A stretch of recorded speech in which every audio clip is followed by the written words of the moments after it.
ஏங்க இப்போ என்ன செய்யறது சமையல் ஈஸியாக சொல்லுங்க. சப்பாத்தியும் டாலும் செய்யுங்க. ஆஹா என்னாலாம் நின்று சுட்டுலாம் இருக்க முடியாது. இப்போ தான் க்ளீன் பண்ணேன், என்னால் தான் முடியாது. வேறு எதுனா சொல்லு. வேற எதனா கருவாட்டு குழம்பும் முச்சக்கொட்டை போட்டு. அதெல்லாம் பெரிய ப்ராசஸ், அது டைம் ஆகும். அது வேறு எதுனா சொல்லு ஈஸியாக.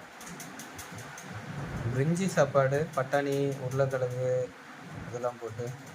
அது எல்லா காயும் வாங்கி வந்து செய்யணுங்க. அதெல்லாம் செட் ஆகாதுன்னா ஈஸியாக சொல்லுங்க. எதுக்கு என்கிட்ட இப்போ நீங்கள் கேட்டீங்க? ஆசைப்பட்டு நம்ம சொல்கிறத செய்கிற மாதிரி கேட்டீங்க. எதை சொன்னாலும் செய்ய முடியாதுன்னா அப்புறம் எது கேட்குறீங்க? நீ உனக்கு பிடிச்சதா சொல்லு ஈஸியா. பிடிச்சதா எனக்கு ஈஸியாக தான் இப்போ நான் சொல்லிட்டு இருந்தேன். சொல்லு என்ன செய்யணும்.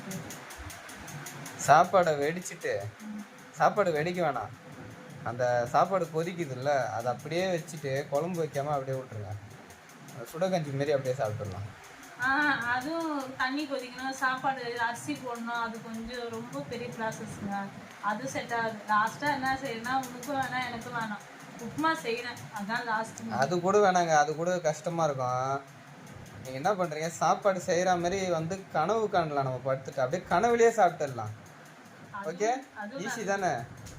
ஓகே, நல்ல ஐடியா தான். Super, so sweet.